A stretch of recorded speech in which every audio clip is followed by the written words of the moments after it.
Bună ziua! Mulțumim că ne urmăriți! Mușchiuleț de porc, 2 bucăți.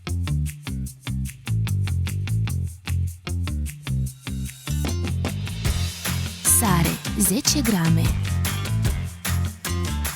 Piper negru, 5 grame. Ulei de măsline, 20 de ml. Urmărește până la final și spune-ne ce ai schimbat în rețetă.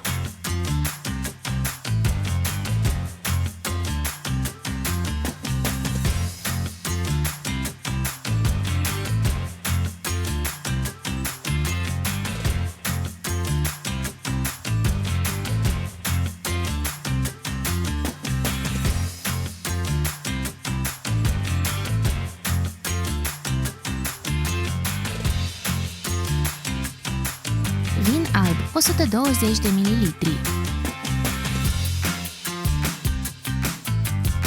La foc încet, 10 minute.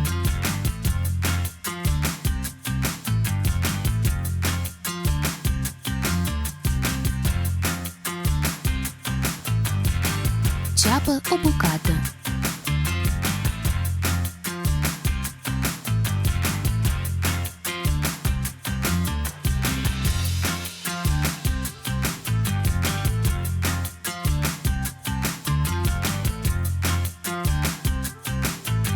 Ciuperci 250 de grame, sare 5 grame, piper negru 3 grame.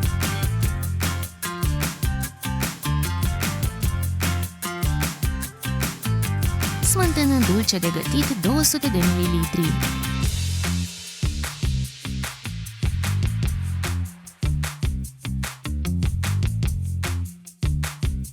Spune-ne, te rog, din ce oraș ne urmărești?